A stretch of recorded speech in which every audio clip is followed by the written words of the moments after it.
Hello guys and welcome back to online GK pedia. तो आज है 31 जुलाई 2020। तो 31 जुलाई के जितने भी करंट अफेयर्स आज हम इस वीडियो में देखेंगे उनको हम डिटेल में डिस्कस करेंगे, ठीक है। लेकिन उसके पहले कल के मतलब 30 जुलाई के जो करंट अफेयर्स के सवाल हैं उनको हम एक बार रिकॉल करेंगे और फिर आगे बढ़ेंगे, ठीक है। तो पहला सवाल क्या है? पहला सवाल है, हाल ही में किसने क्रिकेट के नियमों का हिंदी में अनुवाद किया है? तो सही जवाब क्या होगा? राजीव रिसोडकर, ठीक है। आगे है, हाल ही में quest for restoring financial stability in India नामक जो पुस्तक है यह किसने लिखी है? सही जवाब क्या है? वीरल आचार्य, जो कि आरबीआई के पूर्व डिप्टी गवर्नर है। आगे है, हाल ही में लखनऊ में एक सड़क और चौक का नाम किसके नाम पर रखा है? तो सही जवाब क्या होगा? लालजी दास टंडन, जो कि मध्य प्रदेश के गवर्नर थे और हाल ही में इनका क्या हुआ है? निधन हुआ है। तो वर्तमान में मध्य प्रदेश के गवर्नर किसे बनाया गया है? तो वो है आनंदीबेन पटेल। वैसे तो आनंदीबेन पटेल जो है वो यूपी की भी गवर्नर है, ठीक है। आगे बढ़ते हैं, हाल ही में भारत की पहली सौर ऊर्जा संचालित नौका ने गुस्ताव ट्रबे अवार्ड जो है वो जीता है। तो इस नौका का या नाव का नाम क्या है वो आपको बताना है। तो सही जवाब क्या होगा? आदित्य होगा। आगे है, हाल ही में किसने premier league's golden boot football award जीता है? तो सही जवाब क्या होगा? जेमी वेर्डी होगा। आगे है, हाल ही में 500 टेस्ट विकेट लेने वाले 7वें गेंदबाज कौन बने हैं? तो सही जवाब क्या होगा? स्टुअर्ट ब्रॉड होगा, जो कि इंग्लैंड के एक क्रिकेटर हैं और यही 500 टेस्ट विकेट लेने वाले अब 7वें गेंदबाज बने हैं। ये तो 7वें बने हैं, कल मैंने आपको बताया था पहले कौन बने हैं। आप इस सवाल का जवाब मुझे कमेंट करके बताइएगा। आगे बढ़ते हैं, हाल ही में क्लाइमेट चेंज पर यूएन के युवा एडवाइजरी ग्रुप के लिए किस भारतीय को चुना गया है? तो ओडिशा की जो अर्चना सोरेंग है इनको चुना गया है। आगे है, हाल ही में आईआरसीटीसी ने किसके साथ मिलकर सह ब्रांडेड संपर्क रहित मतलब कॉन्टैक्टलेस क्रेडिट कार्ड लॉन्च किया है? तो सही जवाब क्या होगा? एसबीआई कार्ड होगा। आगे है, हाल ही में पृथ्वी विज्ञान मंत्रालय ने लाइफ टाइम उत्कृष्टता पुरस्कार से किसे सम्मानित किया है? तो सही जवाब क्या होगा? प्रोफेसर अशोक सहानी होगा, ठीक है। आगे क्या है, कोल इंडिया के पूर्व प्रमुख कौन है जिन्हें अभी सरकार ने ग्रीन पैनल का अध्यक्ष नियुक्त किया है? तो सही जवाब क्या होगा? अनिल कुमार झा होगा। तो ये थे हमारे कल के कुछ वेरी इंपॉर्टेंट करंट अफेयर्स के सवाल, ठीक है। आज का पहला सवाल क्या है वो देखते हैं। तो पहला सवाल है, हाल ही में किस मंत्रालय का नाम बदलकर शिक्षा मंत्रालय कर दिया गया है? तो सही जवाब क्या होगा? ऑप्शन बी होगा, मानव संसाधन विकास मंत्रालय। मतलब ही हमारा एमएचआरडी जो मिनिस्ट्री है इसका ही अभी नाम बदल कर क्या रखा गया है? तो शिक्षा मंत्रालय रखा गया है, ठीक है। और आपने ये भी पढ़ा होगा न्यूज़ में कि 34 साल में पहली बार एक नई राष्ट्रीय शिक्षा नीति को मंजूरी दे दी गई है। और ये जो मंजूरी मिलने के बाद ही अब जो मानव संसाधन विकास मंत्रालय है इसका नाम बदलकर शिक्षा मंत्रालय जो है वो रखा गया है, ठीक है। यहाँ पे एमएचआरडी मिनिस्टर की बात आई है तो हमारे वर्तमान में एमएचआरडी मिनिस्टर है कौन? तो वो है रमेश पोखरियाल निशंक है। और इनका निर्वाचन क्षेत्र कौन सा है? तो वो है हरिद्वार, जो कि उत्तराखंड में आता है। अच्छा, यहाँ पे एमएचआरडी मिनिस्टर की बात आई ही है तो आप मुझे ये बताइएगा कि हाल ही में जो हमारे रमेश पोखरियाल निशंक है इन्होंने 2 पोर्टल लॉन्च किए हैं। तो वो कौन से हैं? पहला तो है कर्तव्य पोर्टल और दूसरा है युक्ति पोर्टल। तो आप मुझे कमेंट करके बताइएगा ये जो युक्ति पोर्टल है इसका फुल फॉर्म क्या है, ठीक है। साथ ही साथ मैं आपको और कुछ चीज़ें बताना चाहूँगी कि गए साल मतलब 2019 में एक नया मंत्रालय का गठन किया गया है जो कि है जल शक्ति मंत्रालय। तो 17वीं लोकसभा के गठन के बाद एक नया मंत्रालय का गठन किया गया है जो कि है जल शक्ति मंत्रालय। तो ये जो जल शक्ति मंत्रालय है ये 2 मंत्रालयों का विलय करने के बाद बनाया गया है। अब ये 2 मंत्रालय कौन से हैं? पहला तो है नदी विकास और गंगा कायाकल्प मंत्रालय, और दूसरा कौन सा है, जल संसाधन मंत्रालय। तो इन दोनों का विलय करके ही अभी 2019 में एक नया मंत्रालय बनाया गया है जो कि है जल शक्ति मंत्रालय। ठीक है, तो हमारे वर्तमान में जल शक्ति मंत्री कौन है, तो वो है गजेंद्र सिंह शेखावत। तो बढ़ते हैं आगे। अगला सवाल क्या है, बिक्री के मामले में लाइफ बॉय और गोदरेज को पीछे पछाड़कर कौन सा साबुन भारत में सबसे ज़्यादा बिकने वाला साबुन बन गया है। तो क्या होगा सही जवाब, इस सवाल का सही जवाब होगा ऑप्शन डी, डेटॉल। तो कोरोना संकट के कारण इंडियन सोप मार्केट में काफ़ी बदलाव आया है। कोरोना वायरस के कारण लोगों से अपील की जा रही है कि वे लगातार साबुन से क्या करें, हाथ अपने धोएं। ठीक है, जिससे क्या हो कि कीटाणु का संक्रमण ना हो। ठीक है, लोग जो है वो कीटाणु के संक्रमण से बचे, इसीलिए लोगों से ये सिफारिश की जा रही है कि वो बार बार अपना हाथ धोएं। तो ऐसे में भारत के लोगों ने कीटाणु मारने के लिए जो डेटॉल साबुन है इसका बहुत ही ज़्यादा क्या किया है, इस्तेमाल किया है। ठीक है, तो इस ट्रेंड के कारण डेटॉल भारत में सबसे ज़्यादा बिकने वाला क्या बन गया है, साबुन बन गया है।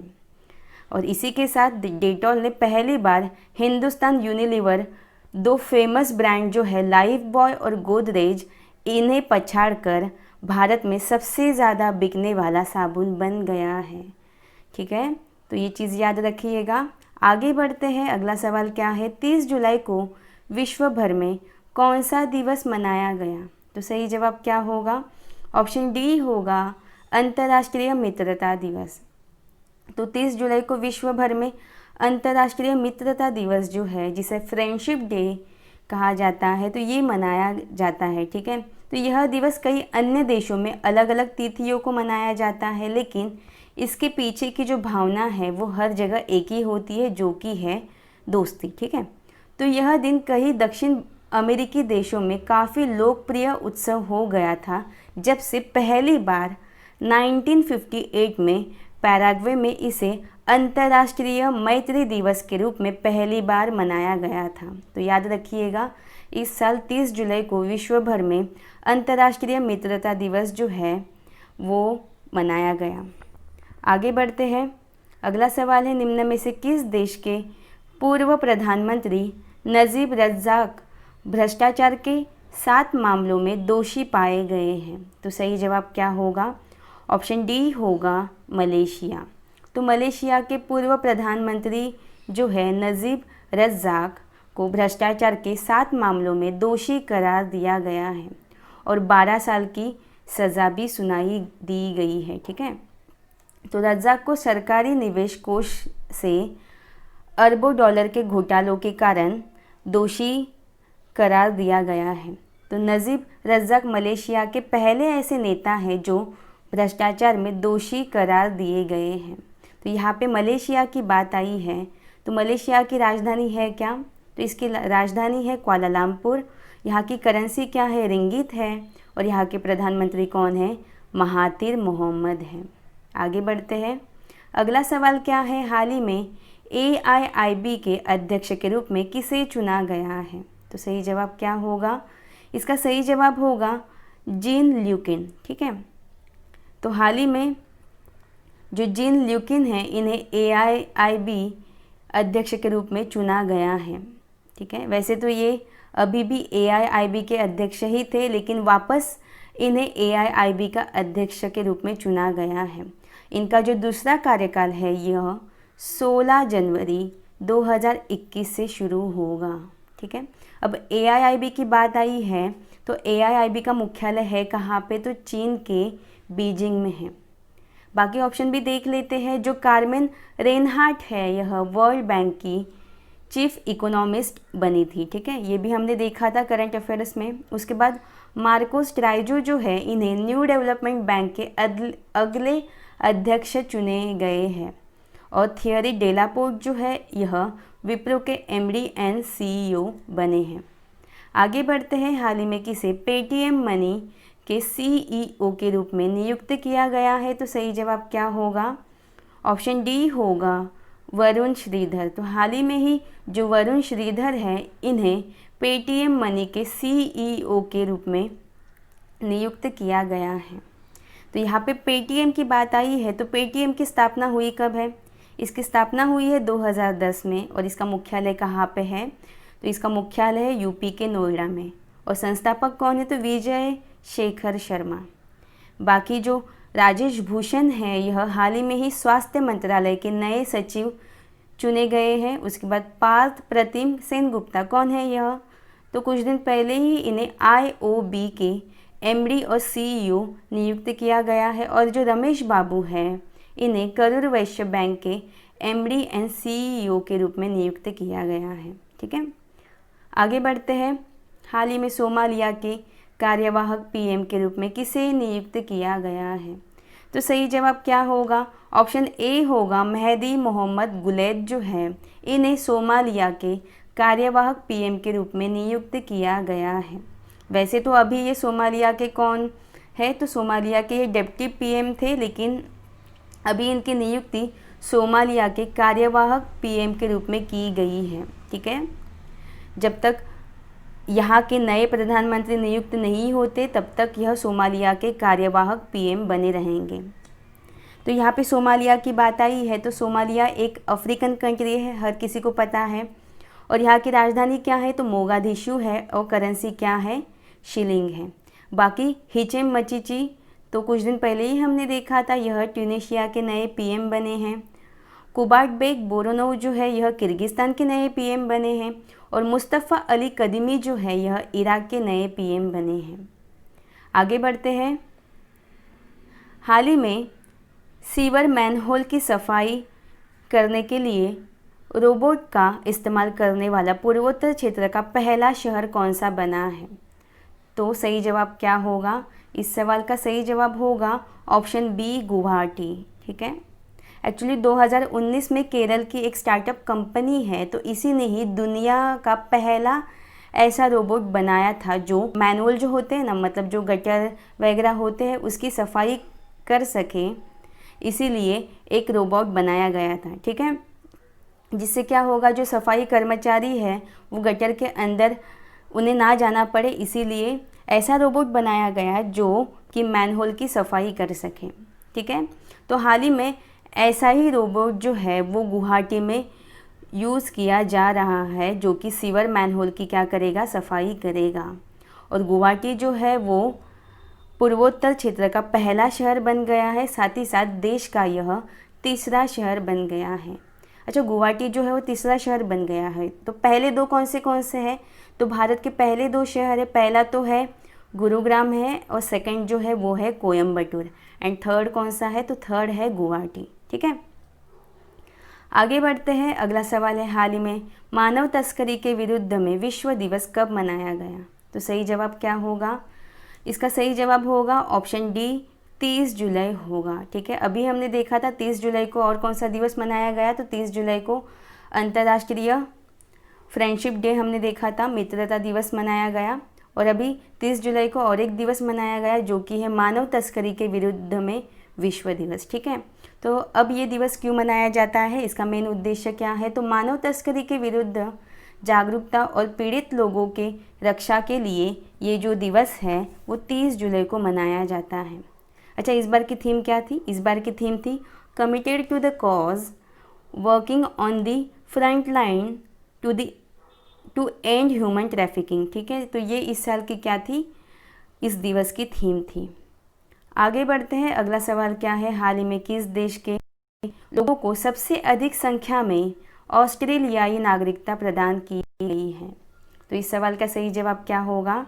इस सवाल का सही जवाब होगा ऑप्शन B, हमारा भारत देश। ठीक है, तो हाल ही में भारत देश के लोगों को सबसे अधिक संख्या में ऑस्ट्रेलियाई नागरिकता प्रदान की गई है। तो 2019-20 कब? 2019-20 में ऑस्ट्रेलियाई नागरिक बनने वाले 2 लाख से भी अधिक नागरिक में लगभग 38,000, कितने?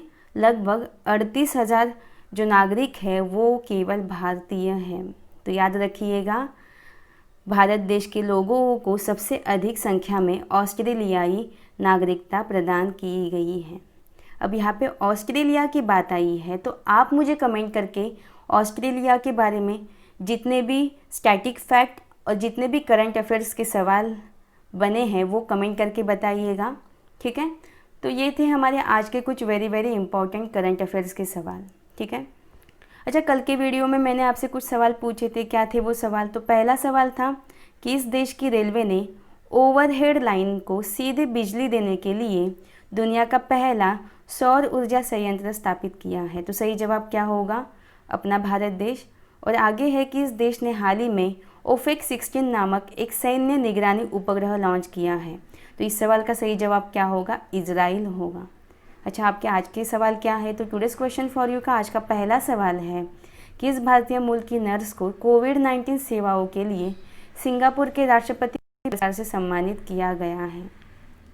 और सेकंड सवाल क्या है, हाल ही में ऑस्ट्रेलियन 2020 माइल्स फ्रैंकलिन अवार्ड का विजेता कौन है? तो इन दोनों सवालों के जवाब आपको कमेंट करके बताने हैं। तो ये था हमारा आज का सेशन। आई होप आपको आज का सेशन पसंद आया होगा।